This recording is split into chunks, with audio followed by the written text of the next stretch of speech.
Religion, science, myths, and legends all point toward the next evolution in human consciousness. What do the invisible realms hold? Who's telling us and how do they know? We're investigating insights from around the world to answer the question, what does the material world arise out of and where do we go once we've dropped the body? You're about to go interdimension with Robert Wallace to undiscovered spiritual realities.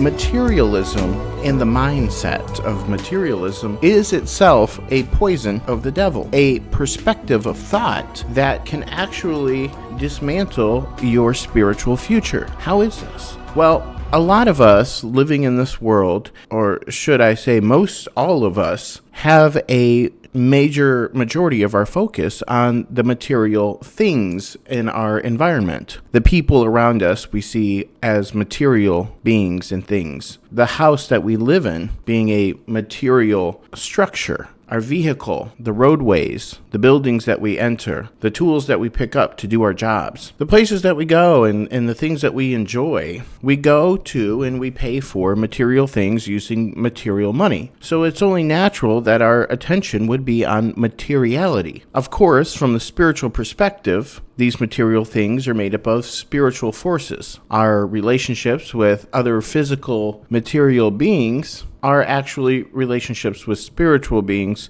who are sheathed in physical immateriality. So, the question is, do we need to avoid materiality? Do we need to avoid material thoughts? What is materialism? What is spirituality? And what is the difference between a material thought and a spiritual thought when it comes to living practically in our day-to-day lives? Spiritually speaking, we are all beings emanating from an unseen realm. That said, we live in a world, seemingly so, of physical material objects. At least that's how we approach these things from the perspective that we find ourselves in. So it's a question of whether there's really value in seeing things that way. So of course the material or natural sciences have brought us a lot of information on healing and sciences in terms of learning how to leverage materiality in order to survive in these material bodies. But is there a hidden danger? So, since we've asked all of the questions that need to be approached, let's run down the list. First and foremost, we come from a spiritual dimension and we're returning to a spiritual dimension. So, the question of the significance of the contemplation of spiritual dimensions is before us. What is the significance or the importance of the contemplation of spiritual realities? In fact, there is a significance. Rudolf Steiner tells us that because people live lives not considering at all the reality of spiritual planes of existence, when they die, they actually find that a veil is cast over them, preventing them from seeing into the spiritual world that they should have seen. So in fact, just the very act of studying and contemplating these spiritual realities begets a spiritual cognition even after death. If we don't accomplish it now, we will still perceive it there, but that's to say that if you don't, you won't. So Steiner was saying some time ago that if a person thinks they're going to live their life and concern themselves with the things of this world and then die and then concern themselves with the things of the spiritual world, that they will find themselves quite disappointed because it is actually the contemplation and the study of these spiritual matters while still in the body that even gives somebody a platform, an opportunity to confront spiritual dimensions after they die. So this whole noise of I will study spirituality when I make enough money or when my job is settled or when I retire, and then life happens or we die before we attain that state, we've actually sold ourselves out to the devil. Because what is the evil force in this world but that of materialism and all the fears that go with it and all the selfishness that goes with it? It's the belief that there is not enough. It's the belief in a certain finite quantitative perspective on resources that actually enslaves us. It says you need to go and do these things, or you're not going to have what you need, or it's going to run out, or you'll be the last one and you won't make it, or there's not enough for everybody to attain, so you need to run for that goal, for this object or that object. And anybody who's really attained a good deal of success or property or materiality, or maybe none at all, maybe you're just smart enough to already know with the smallest things in life that they just can't fulfill. They come to realize that once you have whatever you're striving after, you go back to that state of wanting, of needing, of striving, of insecurity. And of course, that's one of the oldest lessons that many of us have come to learn. And maybe you haven't really learned it yet. Maybe you're in the way of learning it. But the important thing to remember is when you die, no matter what you've striven for, whether you've attained great wealth and lived a very luxurious life, or whether you've made it your life goal and attained it right before you died, or what, and become what has been termed the richest man in the graveyard, or whatever the case may be, your true treasure in heaven comes about through the good deeds that you do, and your experience in the spiritual realms after you pass through this life are going to result in what you experience in this life in spiritual studies. So you can't expect to handle the spiritual matters when you're in the spiritual world if you're ignoring them when you're in the physical world. It's a pretty common thing that I've heard from people that when you are in the physical body, you need to be concerning yourselves with the physical plane, and that the spiritual matters ought to be left for the spiritual state, that is, life after death, or for the more informed, life between death and rebirth. So I think the core of what we're missing is the understanding that unless you're studying this subject matter right now, there isn't a later for you to unfurl. There isn't a spiritual world for you to access if you've made your life all about the material things. Obviously, we're preaching to the choir. In this realm and in this show, we're talking about this stuff because we're already interested, because we're predispositioned towards that understanding. But when we look out into the world and we see people who are driven for material things, and with that material paradigm, it can be tempting to get caught up in their way of thinking, to want to jump into their rat race, to start striving after their goals. We could forget that everything they're striving for is, even if they were to attain it all, would be all that they'll ever make out of this life if they accomplish their goal.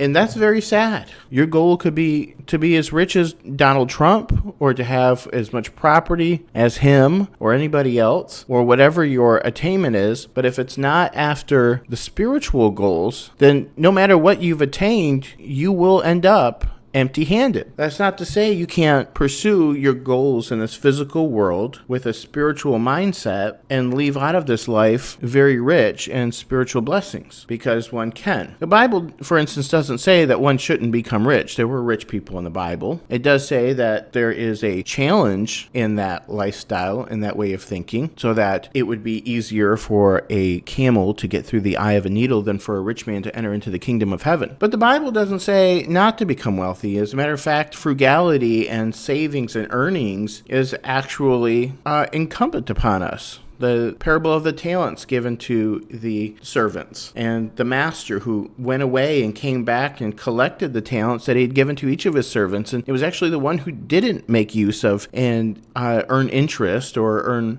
additional monies on what he had that was condemned. But at the same time, money itself is not the goal. The Bible says, do not work hard to become rich. You know, if your focus is on the spiritual matters in life and on the searching out for the kingdom of heaven and these interdimensional affairs, a few things start to fall into place for you. First off, your focus in that direction begets a sort of laser focus, and it changes the trajectory of all your other concerns in that direction. And so as you're learning and studying with an eye towards that end goal, you acquire a lot of wisdom, and that wisdom is sufficient to not only refine the mind, be transformed by the renewing of your mind, but also to cause you to act in such a way that is most effective to attaining your goals in this life. That is, you acquire wisdom. What is wisdom but the application of knowledge? Wisdom. How do we attain wisdom? Is there a shortcut to taking the wisdom that we find in our various scriptures and instilling it into our own minds? Experience has shown that if we take the lessons of the wise ones, those who we've come to identify as wise, and we listen to what they teach us, and we take it at face value, and we wisely apply what they say, then we can have a pretty expeditious path to intelligence, to knowledge, to wisdom. Get knowledge, get understanding, get wisdom, Proverbs tells us. So it's through the actual application of the information that we see the wisdom in what we're being taught. Wisdom is like the conceptual understanding of knowledge. And through a piece of wisdom, that know-how can beget a lot of knowledge in and of itself. It can be formed and shaped in different ways that we can apply to many different things. Unlike with pieces of knowledge per se,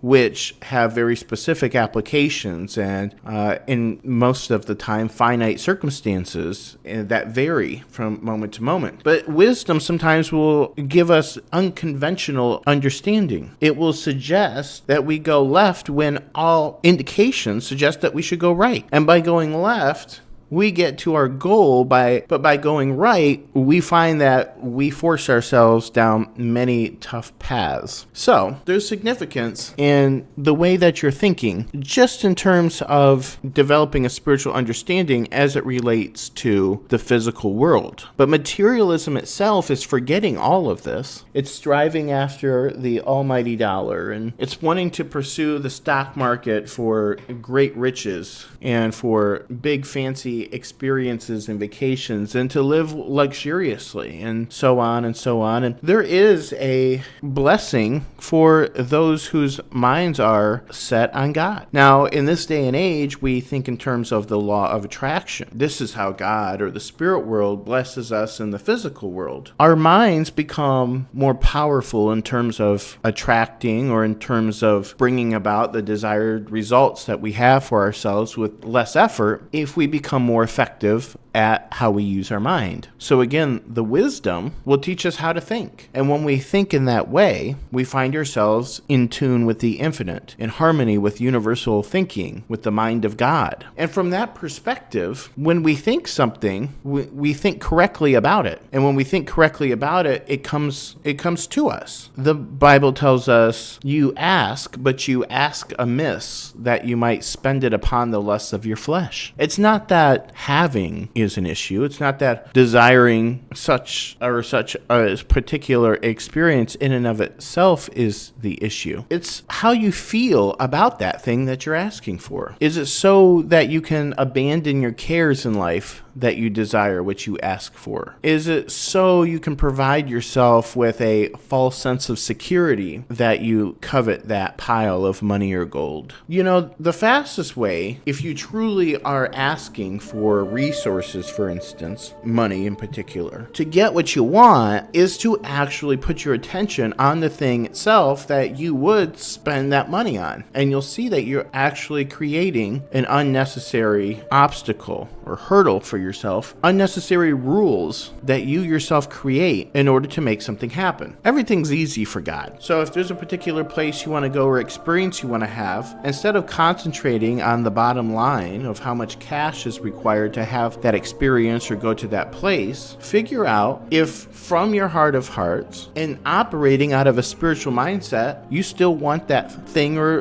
experience, because God does give us the desires of our heart. So if we're thinking rightly about it, and then we ask and you shall receive. And all perfect gifts come from the Father of lights in heaven. So ask for what you want specifically, not for the things that you need to get to what you want. That shows a certain amount of faith, knowing that God hears your specific requests. It keeps a certain amount of strife and worry out of your path when you have to calculate, how am I going to take this money that God has just perfectly given to me and fit it into this perfect hole bill of such and such dollars and such tax. And now what about these peripheral concerns and these other things that I didn't think to ask for? There's a whole domino effect that comes from just asking for mere tools to what you're wanting. Then specifically saying, this is the vision that I have. Without a vision, the people perish. So cast that vision. And that's why we talk about vision boards. Because a lot of times we ask for things and then 2 seconds later, or a day more like, or maybe a week or two, life distracts us and we forget about the things that we once desired, that we even asked God for. And maybe we don't return again to those thoughts for many years. And then we say, I still haven't done this, or I still haven't attained this thing. Having a specific, clear vision for your life will enable a whole series of things to start happening. These magic and miracles that we hear about that conspire to bring things about into our life. When it comes to your actual vision for yourself and how things manifest, synchronicities or coincidence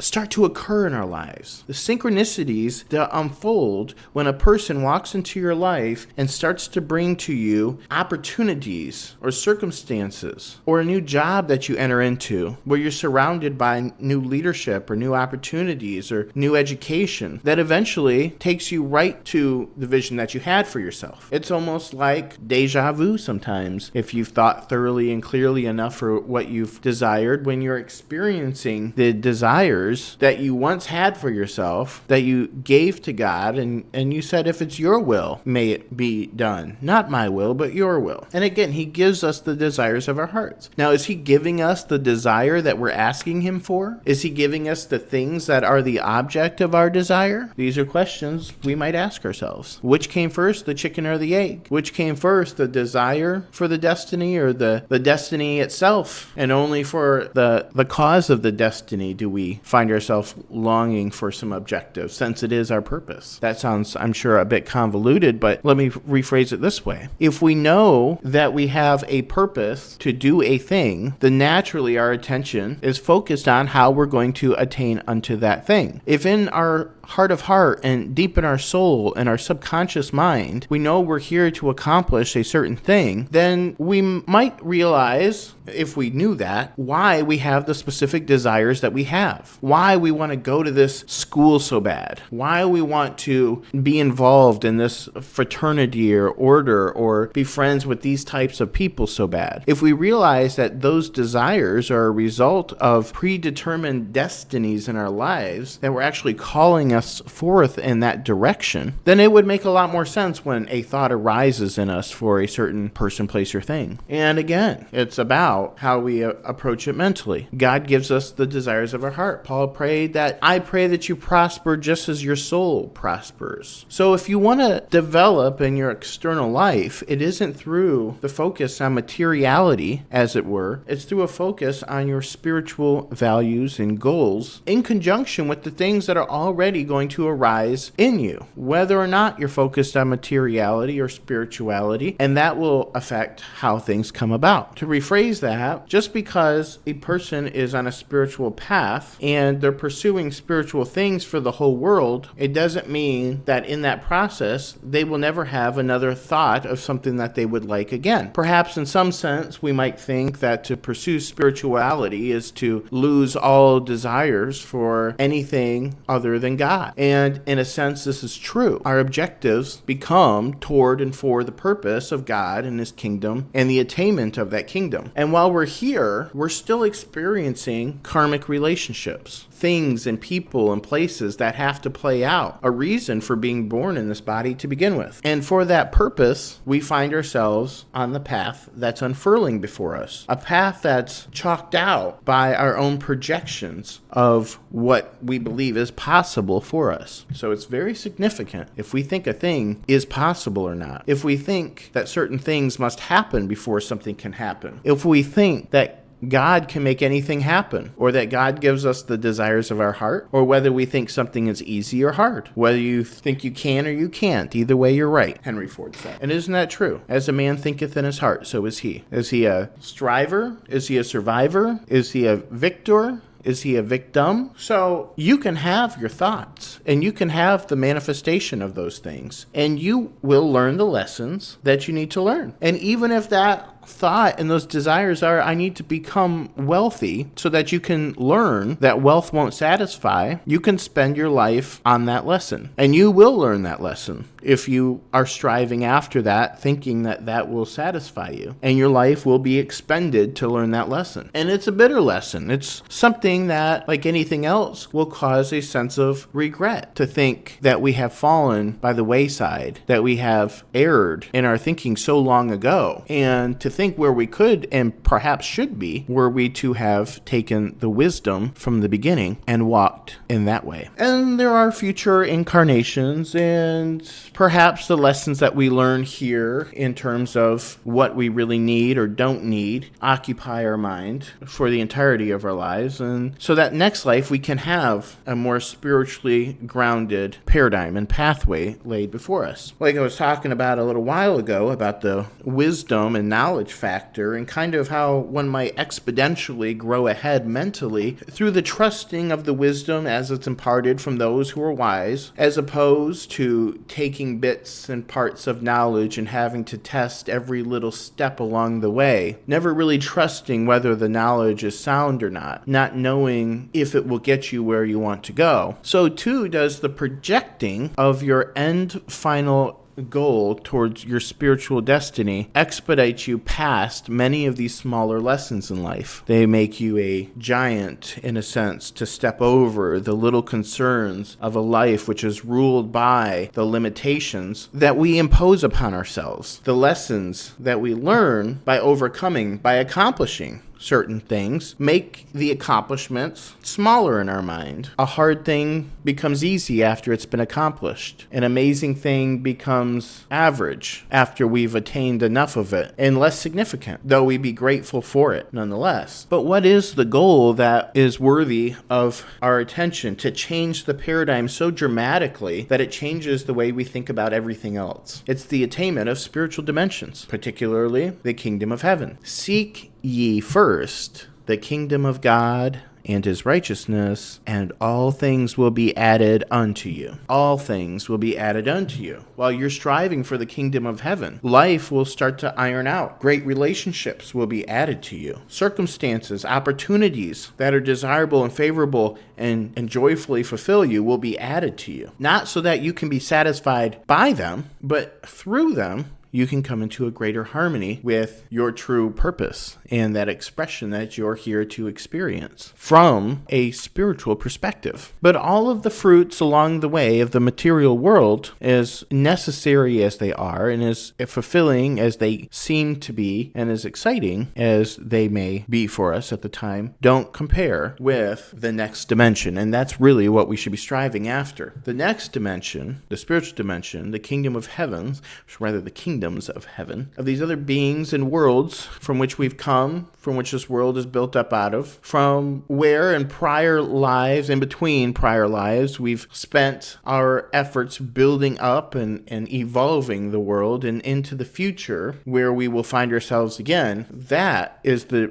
true mission and preparation and work of this life. So again, to think that we're going to work on ourselves spiritually once we enter into the spiritual world, or to think that spiritual matters belong to spiritual planes, or to think that spirituality is to be studied by those who have the time and the money and the comfort and the luxury and the carefree life, it's all a fallacy that's built up out of materialism. We put the materialism first, and that comes second. And what happens is we become materialistic beings, and we die materialistic, with concerns not after the spiritual world that is eternal, but after the physical world, which is perishing away, which rust and moth doth decay. So, materialism. If things sit and wait for you at a store for you to come and purchase, and if you buy them, and if you love them, and if you put your value, stake it to the possession of these things, and knowing though, in fact, that when you die, this object will long exceed your existence in terms of the physical materiality, then perhaps you see how your inevitable separation from these things that you're desiring is actually a delusion. And and it's a distraction, a diversion, a materialistic diversion from your spiritual pathway. The concern that you should have that supersedes all of that. So how do we implement spiritual thinking in a materialistic life? What is the action that we have to take in order to overcome that? Well, we do that in multiple ways. Like what we're doing now,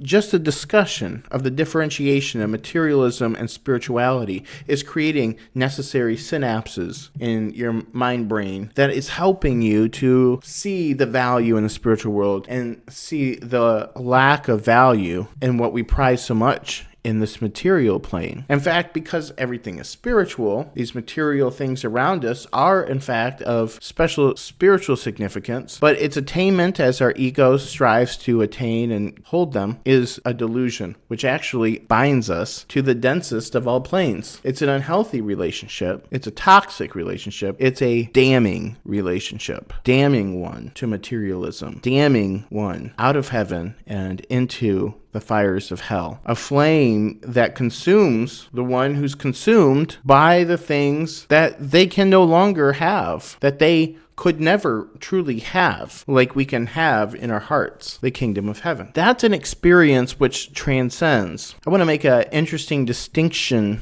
about the spiritual bodies and the way that we experience spiritual planes. You see, when Christ talked about having ears to hear and eyes to see, in the spiritual world, we perceive around through sound and through sight. Not having a physical body, physical sensations, as it were, are not, unless we're occupying certain spiritual bodies, the mode of interaction with certain spiritual planes. Our capital I, around which its own ego identity radiates, that little drop of the universal sun that lives in all of us, except for those that it doesn't. And there are those in whom there is no I, and we shall talk about that at some later point. That spirit drop, as it travels and sees throughout time and space and in different places, and it sees through its eye and it hears through its ear, but it's not handling through its hands. It's not having through its pockets. It's simply perceiving. It's a perception being. So to have spiritually is to be able to perceive what is to be had. And that is the fulfillment in and of itself. That's the pleasure. That's where the satisfaction is found in those experiences, not in having to have and hold forever and ever, till death do you part, per se.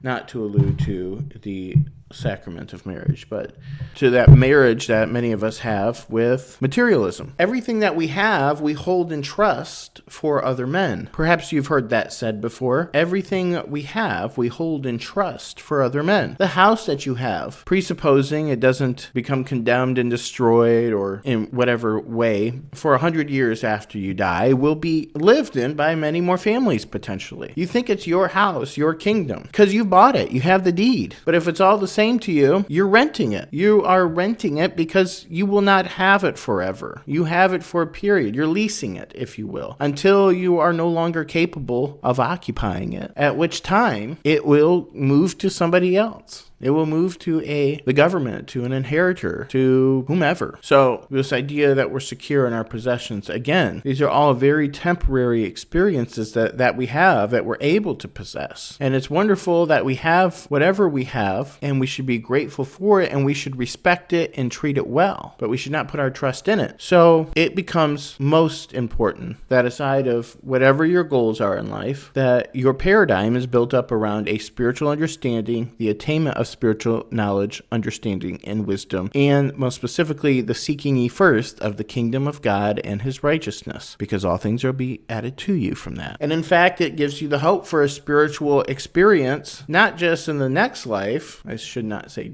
not just, as this is where we go full throttle, but even more so that we can begin to build ourselves up and interact with the spiritual world now, while still in the body, making great strides of progress in our our soul, in our capital I, and our spirit while we're still in the body. We can begin to actually handle the parts of eternity that most of the world is putting off, waiting to have it impose itself on them. We can do that now. Instead of hoping and waiting for a bliss of a spiritual world to fall upon us, there are steps that we can take now, specific meditations, specific teachings that we can access now. So the kingdom of heaven is inside of you and it's outside of you. It's not in the future, the far off place, waiting for the events of the book of Revelation in a future sense to occur, because the book of Revelation is happening now, because the kingdom of heaven is now, because Christ has returned in the etheric and can be perceived by those who are training themselves, whose concentration and whose hearts are on the Christ objective now. So with all that said, it doesn't make it easier necessarily to sit here and hear this, but in a sense, it does lead us closer to it. How so? Because if you are looking for how you're going to access these things, you look no further than hearing about it, but most specifically, hearing about it from people that have attained unto those states and their accounts. So my recommendation would be to pick up the writings of somebody like Rudolf Steiner. Find a spiritual master who's really explored these worlds very thoroughly, who's mastered it because of their karma, who've come to this earth to teach and awaken people to the Christ force, the Christ impulse as it relates to the physical world from the spiritual perspective. Take in their teachings, let it work on you, as it were. Think on what they're talking about, whoever you're listening to. It could be Emanuel Swedenborg, you could have some other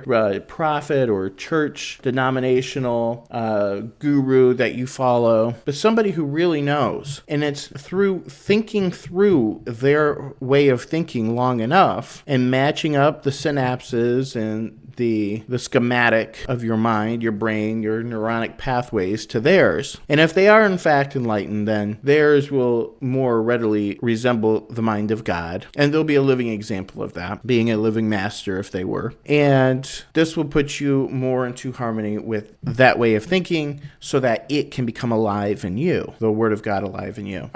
If you want to change what's happening in your life, you need to change the information that's coming in. The materialistic people know this through self-help material, through business advice material. More spiritually minded people do this through their scriptural readings, through listening to prophets and spiritual teachers. That's where we should direct our attention. Be ye renewed, or rather transformed by the renewing of your mind. And so listening and engaging in this type of content is what actually starts to awaken you. Now, that's not to say there isn't specific meditations that can, should, and ultimately must be done on our path to and through the development of clairvoyance, on and to and through the attainment of initiation into these spiritual planes of existence. But it is definitely the core foundation to leading yourself into those experiences. So, for instance, there are certain ways a person might auto-initiate themselves or become conscious prematurely of spiritual dimensions, which can be very dangerous. There are some people who are naturally clairvoyant, having super sensible abilities and perceptions without any sort of conscious development. And there are also those who are born without any spiritual experiences so that they can recall to themselves, but through their interests and through their study and through the practice of the thinking of spiritual thoughts, things start to occur to them. Beings start to appear in odd ways, effects. Spiritual phenomena start to occur. They have dreams of a mystical nature. So you can start from scratch. You can start from no experience, and you can access and have these experiences. Admittedly, if one's karma, if one's past development, if the circumstances surrounding this incarnation for you are more favorable, it may be easier. It may be more natural. You may find yourself more naturally inclined toward this material. For some, it's actually boring. They find sports interesting, and then there's, for some, spiritual information is the most invigorating, exciting thing they can possibly put their attention on, and it's actually things like sports that are boring. So it really does, in part, come down to your willpower. There are religious athletes and there are spiritual people who have their interest in certain athletic things, and we're in these in-between stages. But the things of the world, when it comes down to the meat and potatoes, if you will, of the most grounding physical aspects of Earth and its activities, including but not limited to things like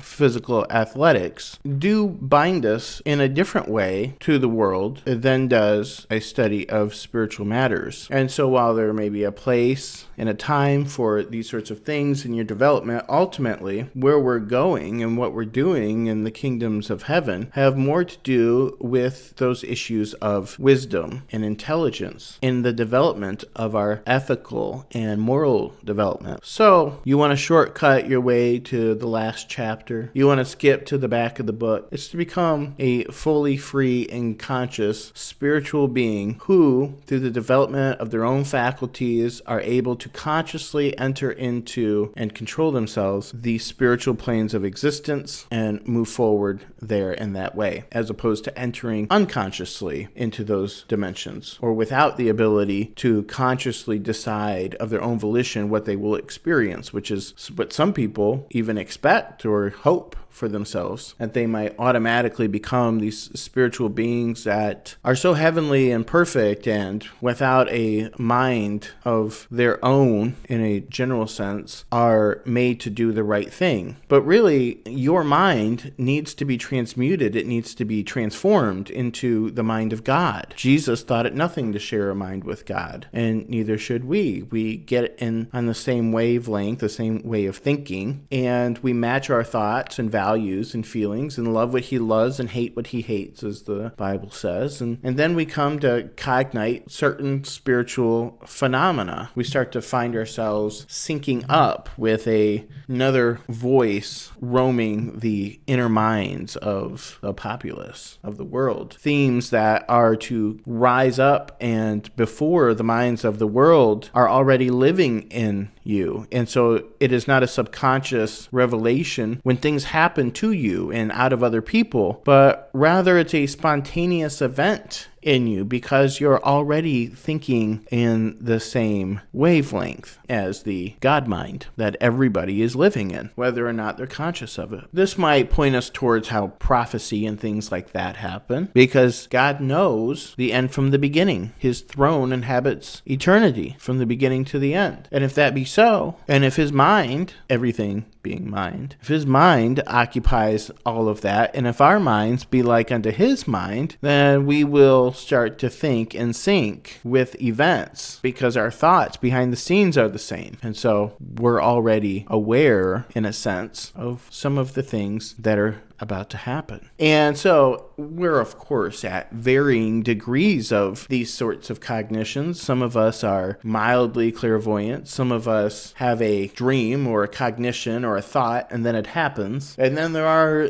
the straight up prophetic cosmic beings among us who are always seeing into the spiritual realm and always knowing and predicting in the spirit of prophecy what is to come. The testimony of Jesus is the spirit of prophecy. Then our relationship to the knowledge of the mystery of Golgotha, that is to say, the mystery of the Son being, the Christ, coming down and entering into the body vessel of Jesus of Nazareth and uniting his etheric spiritual beingness with the earth through the crucifixion activity, and the things that happened in the spiritual world as a result and that permeate the entire planet and the soul of the planet and our shared soul with the planet, then we come into harmony with that Christ being who is in all. And in that sense, we unite with the Father. Jesus said, the Father is in me and I am in the Father, and this happened through the Christ. And so if we learn the knowledge about the Christ, like the book of Revelation tells us, then we actually attain unto that garment, that white shining garment of the sun, the light, the Logos, the Word of God. And the Word of God fulfills itself in us, it fills our hearts and our minds, and we become one with it through a knowledge of the mystery and the significance of the mystery of Golgotha. So it is through an education in these matters that phenomena can begin to take place. There are specific things that we can do, focuses and modules that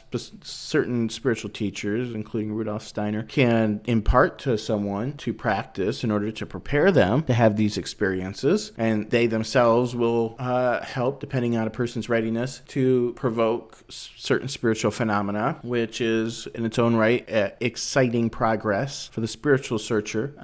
But at the end of the day, it's through this knowledge that we come to understand the types of activities that are rumbling in our mind while we do the meditations that we do. One could, through a new knowledge attained through a spiritual teacher on these matters, come to understand the significance of their thought actions while in their contemplative meditations, that whereas before nothing occurred, then cause a certain awareness of aspects they'd never considered. And that growing awareness cultivates through that meditation practice into spiritual cognition of other worlds. And isn't that the goal? You go to the movies, you watch the TV shows. What is the world fascinated by? Among other things, fascinated by the wizarding world of Harry Potter. They were fascinated by the sci-fi, psycho-spiritual phenomena and paranormal experiences. A time when mind controls things, a time when other dimensional beings interact and cross-permeate with this dimension. It's been chalked up to the realm of fantasy. We fantasize and long for such a day when these sorts of mystical, magical events might happen. But instead of leaving that to the realm of Hollywood and books, of fiction novels, we can, through a pursuit of esoteric material, come into a cognition of these same things that are being depicted by artists who, knowingly or unknowingly, in many circumstances, depict quite correctly, in certain ways, spiritual phenomena. I believe that a certain amount of creative directors and people who maybe have entered, perhaps incorrectly, through the use of certain spiritual medicines, we might say, to these other realms, or people who've had their own spiritual experiences, writers who've had on their own spiritual path, have found expression of these spiritual encounters and events through the writing of scripts, books, and things like that, and it enters it into the public consciousness. And so that, for me, is to say that there's some truth to the things that we see in Hollywood and things of that nature, but it ultimately, in those settings, tends to play back to a materialistic mindset. It keeps coming home to a spiritual power that enables us to do those very things that Jesus refused to do with his abilities. To have the ability to fly and to glorify ourselves, to turn that stone into bread and make this whole world whatever we can imagine for our own selves according to our own wisdom. You ask, but you ask amiss, that you might spend it upon the lusts of your flesh. It's not that having the ability to do the things is the problem. It's the knowledge and understanding and the control of oneself when they have those sorts of powers and abilities that really makes the difference. Whether they are coming from a place of love for God and the kingdom and his righteousness, or just coveting power for power's sake to satisfy selfish self. Ultimately, we all know, if we've ever seen a materialistic person, a non-spiritual person die, that they die and leave the world often in a depressed, sad, lost state, perhaps with regrets, lacking fulfillment, longing for things that didn't happen, and perhaps we've seen spiritual people pass, people whose focus is on the spiritual plane. And maybe perhaps you've seen materialistic people become spiritual through that conversion process into death. Perhaps at a hospice, or a family member who starts to, as they contemplate their mortality, starts to realize what is truly significant and important in their lives in terms of the joy that they leave, in terms of the love that they are able to share and transmit to people before they pass. If we can get into the mindset of somebody at that last moment while we're still early on in our lives, perhaps we can save ourselves a life of regret by not spending these precious years on things that are never meant for us, at least were never meant to fulfill us because they are unable to fulfill us, and instead focus on developing the abilities that are deep and buried within us that can be excavated through moments, days, weeks, months, years, decades of prayer and meditation that just keeps enhancing and growing and expanding and unfurling. You may, within a day or two or month or so, through correct training and dedication, create spiritual phenomena that occur, but it will continue to expand as your ability to wrap your mind around it develops. So you have a whole lifetime of work ahead of you, and many more lifetimes, and so much work to do that there is just no time to wait for the right time, which won't occur, for spiritual seeking. Don't wait until you're 52 years old to go back into your spiritual texts. Because a lot of people wait to that, and that's a folly. So that's all for today. Materialism. In short, it's a mindset. It's a focus that bends every other thought throughout your whole life towards its means and ways of manifesting. It's a form of satanic worship. Satan or Ahriman or the materialistic sphere that we must manage and navigate and balance in this life. If it lead us, it captures us. If it captures us and makes us its slave, it owns us. And we don't go to where we think we go or where we should go when we die. So just keeping an eye out for your major goal and focusing on that goal, that's going to make the world of difference for all of us. And it's going to definitely make life a lot easier when it comes to managing disappointments, when it comes to attaining unto your goals. Things will just happen effortlessly because you're thinking in alignment with a way of thinking that gets stuff done without bothering with many errors, false expectations, and silliness that befalls the materialistic mind. Robert Wallace here, spiritualrealities.net. We're on Spotify. We're on Facebook. I've enjoyed this. Message me if you have any comments, concerns, questions, suggestions. And I look forward to talking to you all next time. My special precious friends. Goodbye.